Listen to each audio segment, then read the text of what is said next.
রাজ্য প্রশাসন এবং রাজ্য পুলিশের এই যে রদবদল, এটা কিভাবে দেখছেন সাধারণ মানুষ? চলুন শুনে নিই তারা কি মনে করেন। আমরা তো দেখতে পাচ্ছি নির্বাচন কমিশন যা করছে সেটা পুরোপুরি মানে বিজেপি এবং নির্বাচন কমিশন মোটামুটি একাত্ম হয়ে কাজ করছে। ফলে এখানেও তাদের বিশেষ মোটিভ থাকতে পারে বলে আমাদের ধারণা। শান্তিপূর্ণ তো প্রতিবারই বলা হয়, কিন্তু আসলে শান্তিপূর্ণ নির্বাচন কোনোদিনই হয় না। হয় কি? আপনারাই বলুন, নির্বাচন হয় কি? শান্তিপূর্ণ নির্বাচন হয় কি? তো প্রতিবারই বলে কড়া হাতে দেখা হবে, হয় না, আদতে কিছুই হয় না। আদতে সাধারণ মানুষের প্রাণ যায়, সাধারণ মানুষ মরে। শান্তিপূর্ণ ভোটের জন্যই কমিশন করেছে, এখন সেটা কমিশন ঠিক করবে শান্তিপূর্ণ ভোট হবে কিনা হবে, সেটা কমিশনের হাতে। আমি এখানে রাজ্য সরকার বা বিজেপি সরকার, বিজেপির এটা ব্যাপারে কোনো কিছু না, আমি কমিশনের ওপর বিশ্বাস রাখি। কমিশন যদি চায় সেটা শান্তিপূর্ণ ভোট হবে, তাহলে কমিশনের ওপর সবকিছু নির্ভর করছে। সেটা এখন বলা সম্ভব না, কারণ কি ভবিষ্যৎ বলবে সবকিছু। এখন ভবিষ্যৎ কি হবে সেটাই ঠিক করবে।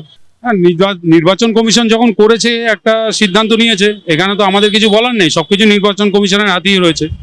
তো নির্বাচন কমিশন যেটা মনে করবে, যে মনে হয় যদি মনে করে যে আমরা 2 দফা ভোট করে সব রকম ভাবে মানুষের রক্তক্ষয় বন্ধ করে আমরা নির্বাচন করতে পারবো, তাহলে সেটা সঠিক নির্বাচন কমিশনেরই সিদ্ধান্ত। এটাকে আমাদের মাথা পেতে মেনে নিতে হবে। এটা 6 দফায় হোক 8 দফায় হোক, মেন দরকার হলো সাধারণ মানুষের সেফটি, এবং সাধারণ মানুষের সেফটি থাকার পরে যদি রক্তক্ষয় রোধ হয়ে যদি শান্তিপূর্ণভাবে ভোট হয়, তাহলে অবশ্যই ভালো। নির্বাচন কমিশন যাই বলুক না কেন, আদতে আমরা এতদিন ধরে দেখে আসছি যে সাধারণ মানুষের জন্য এই যে ভোট যাকে বলে, ভোট প্রক্রিয়ায় এটা যারা শাসক দলে থাকে, সে কেন্দ্র বলুন রাজ্য বলুন, তারাই এটাকে কাজে লাগায় নির্বাচন কমিশনকে সামনে রেখে। মাত্র তাদেরই সুযোগ সুবিধা, তাদেরই স্বার্থসিদ্ধি হয়, সাধারণ মানুষের কিচ্ছু হয়। সাধারণ মানুষ যে তিমিরেই ছিল সেই তিমিরেই থাকে। শান্তিপূর্ণ ভোট কোনোভাবেই কোনো সময় হয়নি, এবারেও হবে না। কেননা সব দল, যে শাসক শ্রেণী সেও চাইবে ক্ষমতায় থাকতে, সেখানে রাজ্যে বলুন কেন্দ্রে বলুন। ফলে শান্তিপূর্ণ ভোট তখনই হবে যদি মানুষকে তার স্বাধীন ইচ্ছায় কোনো রকম মানে বলপূর্বক ব্যবস্থা না মধ্য দিয়ে না গিয়ে সে যদি ভোট দিতে পারে, তবেই শান্তিপূর্ণ। সেটা তো হয় না, মানুষ তো ভোট দিতে পারে না। ভোটটাকে দেওয়ানো হয় নির্বাচনী যে এটাকে সামনে রেখে, যন্ত্রটাকে সামনে রেখে একটা শাসক দল তারা ভোটটাকে পরিচালনা করে। ফলে সেক্ষেত্রে তো শান্তিপূর্ণ ভোট আশা করাই উচিত না, ফলে সেখানে অশান্তি হবে। কিন্তু আমরা মনে করি সাধারণ মানুষ যদি সদিচ্ছায় ভোট দিত, তাহলে শান্তিপূর্ণ ভোট অবশ্যই হবে। না না, খুব ভালো কাজ করেছে, খুব ভালো কাজ করেছে। চেষ্টা করতে দোষ কোথায়? এতদিন তো শান্তিপূর্ণ হয়নি। হ্যাঁ, সেই অভিজ্ঞতা থেকেই বলছি যে শান্তিপূর্ণ হলেও হতে পারে। দোষ কোথায় চেষ্টা করলে? কারণ আমরা তো দেখতে পাচ্ছি, ডেইলি রিপোর্ট দেখতে পাচ্ছি কি হচ্ছে না হচ্ছে। আচ্ছা, আমরা কি প্রতিহিংসামূলক এভাবে আমরা কিভাবে বলবো? এটা ভোটের স্বার্থে যদি বলা হয়, তাহলে কি এইভাবে কি মানুষকে বঞ্চিত করা হয়? এত লক্ষ মানুষকে এইভাবে যে বঞ্চিত করা হয়, যেটা কি ভোটের স্বার্থে? শান্তিপূর্ণভাবে যদি ভোটই আমরা চাই, তাহলে তো এত মানুষকে তো বাদ দেওয়ার কথা নয়। হ্যাঁ, অবশ্যই। তাহলে আমরা যদি চাই যে ভোট যদি শান্তিপূর্ণভাবেই চাই, তাহলে তো এই বিষয়গুলো আসার কথা নয়। ইতিমধ্যেই রাজ্য পুলিশ এবং রাজ্য প্রশাসনের মুখ্য সচিব, স্বরাষ্ট্র সচিব বদল করেছে নির্বাচন কমিশন। যদিও এই বদলকে প্রতিহিংসা বলে মনে করছেন রাজ্যের শাসক দল তৃণমূল কংগ্রেস, তবে নির্বাচন কমিশনের যে এখতিয়ার, সেই এখতিয়ারে কিন্তু এই বদল করতেই পারে তারা। চলুন দেখে নিই একটি বিশেষ প্রতিবেদন। বিধানসভা ভোট দোরগোড়ায়, রবিবার ভোটের নির্ঘণ্ট প্রকাশ হতে নজিরবিহীন পদক্ষেপ নিল কমিশন। রবিবার রাতে কমিশন চিঠি পাঠিয়ে বাংলার মুখ্য সচিব এবং স্বরাষ্ট্র সচিবকে সরিয়ে দিয়েছে। সূত্রের খবর, নন্দিনী চক্রবর্তীর জায়গায় মুখ্য সচিব হচ্ছেন 1993 ব্যাচের IAS দুষ্মন্ত নারীওয়ালা। অন্যদিকে জগদীশ প্রসাদ মিনার জায়গায় নতুন স্বরাষ্ট্র সচিব হলেন 1997 ব্যাচের IAS সংঘমিত্রা ঘোষ। সোমবার সকালে রাজ্য পুলিশ প্রশাসনেও বড়সড় রদবদল হলো। নির্বাচনী আচরণ বিধি লাগু হওয়ার পরই কলকাতার পুলিশ কমিশনার থেকে রাজ্য পুলিশের ডিজি, আইজি সমস্ত শীর্ষ পদেই বদল করা হলো। কমিশনের বিজ্ঞপ্তি অনুযায়ী কলকাতার পুলিশ কমিশনারের পদ থেকে সুপ্রতিম সরকারকে সরানো হয়েছে, সেই পদে এলেন অজয় নন্দা। অন্যদিকে রাজ্য পুলিশের ডিজি পদে পীযূষ পাণ্ডের বদলে আপাতত দায়িত্ব দেওয়া হয়েছে সিদ্ধিনাথ গুপ্তাকে এডিজি। আইন শৃঙ্খলা পদে বিনীত গোয়েলের বদলে দায়িত্বে এলেন অজয় মুকুন্দ রানাডে। ডিজি কারা পদে আনা হলো নটরাজন রমেশ বাবুকে। ভোটের আগে রাজ্য প্রশাসনের খোল নলচে বদলেছে। বাংলায় ভোট সুষ্ঠুভাবে হওয়ার জন্য কমিশন এই সিদ্ধান্ত নিয়েছে বলে জানান বিজেপির রাজ্য সভাপতি শ্রমিক ভট্টাচার্য। প্রশাসনের রাজনীতিকরণ হয়ে গেছে, এখানে প্রশাসন তৃণমূল কংগ্রেস মিলেমিশে একাকার। পুলিশের ভূমিকা প্রত্যেকের জানা, আইনের শাসন অনুপস্থিত, বিচার ব্যবস্থা আক্রান্ত। এই অবস্থায় নির্বাচন কমিশন নিরপেক্ষ নির্বাচন করানোর জন্য, ভয়মুক্ত নির্বাচন করানোর স্বার্থে যদি কোনো পদক্ষেপ নিয়ে থাকে, সেটা সম্পূর্ণ তাদের বিষয়। কমিশন যাদের ওপর নতুন দায়িত্ব দিয়েছে তাদের সকলকে সোমবার নতুন দায়িত্ব নেওয়ার নির্দেশ দেওয়া হয়েছে। যাদের সরানো হয়েছে তারা কেউ নির্বাচনের কোনো কাজে যুক্ত থাকতে পারবেন না বলে জানিয়েছে কমিশন। পাশাপাশি 28শে ফেব্রুয়ারির পর রাজ্য পুলিশ প্রশাসনে যত পোস্টিং হয়েছে তার লিস্ট চেয়েছে কমিশন। সব মিলিয়ে ভোট ঘোষণার পর এত দ্রুত প্রশাসনিক রদবদল নিয়ে প্রশ্ন উঠছে। এর নেপথ্যে বিজেপির ইন্ধন রয়েছে বলে অভিযোগ শাসক দলের। ব্যুরো রিপোর্ট, ওঙ্কার বাংলা। 26-এর বিধানসভা নির্বাচনের আগে এই যে ব্রিগেড সভা, এবং আমরা দেখেছিলাম 2021 বিধানসভা নির্বাচনের আগেও প্রধানমন্ত্রী ব্রিগেডের সভা করেছিলেন। ব্রিগেডের এই যে ভিড়, সেই ভিড়টা কি ইভিএম পর্যন্ত নিয়ে যাওয়ার যে প্রক্রিয়াটা, সেটা কি বিজেপির সাংগঠনিক শক্তি রয়েছে? এই প্রশ্নটা উঠছে। আর এই প্রশ্নের উত্তর খুঁজতে আমরা যাব। এই মুহূর্তে আমার স্টুডিওয়ে উপস্থিত রয়েছেন বিখ্যাত সাংবাদিক ও রাজনৈতিক বিশ্লেষক অর্কপ্রভু সরকার। দাদা, আপনাকে ওঙ্কারে স্বাগত। প্রধানমন্ত্রী এলেন, ব্রিগেডে ঐতিহাসিক সভা করলেন, কিন্তু কর্মসংস্থান এবং লক্ষ্মীর ভাণ্ডারের যে বিকল্প, যেটা তৃণমূল কংগ্রেসের সবচেয়ে বড় অস্ত্র হিসাবে মনে করা হয়, সেই লক্ষ্মীর ভাণ্ডার, তার যে কাউন্টার অন্নপূর্ণা ভাণ্ডার বিজেপি বারবার বলছিল, সেটা প্রধানমন্ত্রীর ভাষণে আমরা কেন পেলাম না?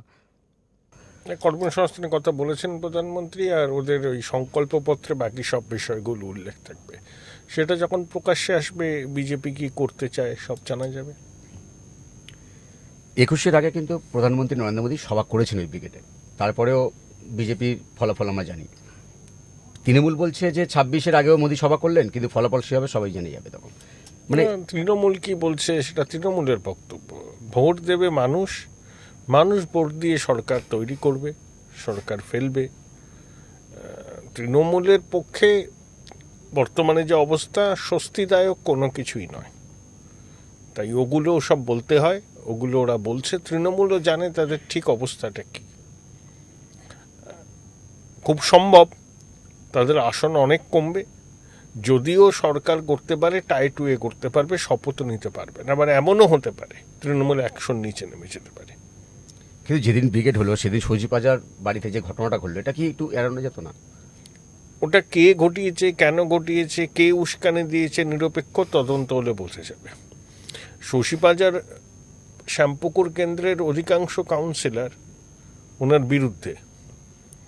কুমোরটুলির পুজো যেখানে হয়, সেখানে একটা ক্লাব আছে, সেই ক্লাবের দুর্গা পুজো নাকি উনি বন্ধ করে দিয়েছেন। ওনার এবং ওনার মেয়ের ছবি কেন ক্লাবে রাখা হয়নি? তো এসব তো চলতে পারে না। উনি টিকিট পাবেন কিনা সেটা নিয়ে সন্দেহ ছিল, নাটকটা হলো। দুঃখজনক ঘটনা, দেখলাম ইট ছোড়াছড়ি হচ্ছে, পুলিশ নীরব দর্শক। এটাই হচ্ছে পুলিশের চরিত্র এখানে। টিকিটটা পাওয়ার জন্যই এই ঘটনাটা হয়েছে বলে অনেকে বলছেন। উস্কানি কে দিয়েছিল, কারা প্ররোচনা সৃষ্টি করেছে? প্রধানমন্ত্রী সভা হচ্ছে, লাখ লাখ মানুষ যাচ্ছেন, বিজেপির সমর্থকরা সেন্ট্রাল অ্যাভিনিউ দিয়ে যাচ্ছেন, ওনার বাড়ির সামনে লোকজন মজুদ ছিল কেন? এ তো প্ররোচনা সৃষ্টি। টিকিট পাবেন না জেনেই একটা নাটক করার চেষ্টা করেছিলেন বলে অনেকে বলছেন, যাতে শেষ মুহূর্তে নামটা কাটা না যায়। স্বরাষ্ট্র সচিব, মুখ্য সচিব এবং রাজ্য পুলিশের একাধিক রদবদল হলো। তৃণমূলের যেটা অভিযোগ, এটা অ্যাকচুয়ালি নির্বাচন কমিশন কোথাও তারা তাদের যে বিজেপির যে পিছনে রয়েছে, সেজন্যই এই বদলগুলো করা হচ্ছে। তৃণমূলের যেটা অভিযোগটা আসছে, কমিশনের তো ক্ষমতা রয়েছে যে তারা প্রশাসন বদল করতে পারে, করছে এবং ভবিষ্যতে আরও করবে। আরও অনেককেই তারা সরিয়ে দেবে। যাদের নিরপেক্ষতা নিয়ে কমিশনের মনে প্রশ্ন আছে, তাদেরকে সরাতে হবে। কারণ এখানকার পুলিশ, সিভিল অ্যাডমিনিস্ট্রেশন বেশিরভাগটাই শাসকের অঙ্গুলি এলনে কাজ করে। তো এমন এমন আধিকারিকদের বসাতে হবে যাতে পদের মর্যাদা থাকে, মানুষ আশ্বস্ত হয়। শাসক দলের গুন্ডা বদমাইশরা যাতে ভোটের আগে খোলামখুচি না করতে পারে। কমিশনকে দেখতে হবে, যা করার প্রয়োজন তারা করুক। 2000 কোম্পানি কেন্দ্রীয় বাহিনী আসুক, তাই হোক, কোনো অসুবিধা নেই। এবার ভোটে যেন রক্তপাত না হয়, নির্বিঘ্নে উৎসবের মেজাজে মানুষ ভোট দিক। ঠিক ভোট ঘোষণার দিনক্ষণে ঠিক কয়েক ঘন্টা আগে মমতা বন্দ্যোপাধ্যায় ডিএটা ঘোষণা করলেন। উনি তো ডিডে দিতে চান না, বাধ্য হলে দিয়েছেন। হ্যাঁ, তাও নোটিফিকেশন জারি হয়নি। সুপ্রিম কোর্টে রিভিউ পিটিশন দাখিল করেছিলেন যে 31শে ডিসেম্বরের মধ্যে সময় এটা দেয়া হোক, সেটা তো উইথড্র করেছেন কিনা আমি জানি না। ভাবছেন সব দিক থেকে ডুবছেন যদি সরকারি কর্মচারীদের আস্থাটা ফিরে পাওয়া যায়, পাবেন না।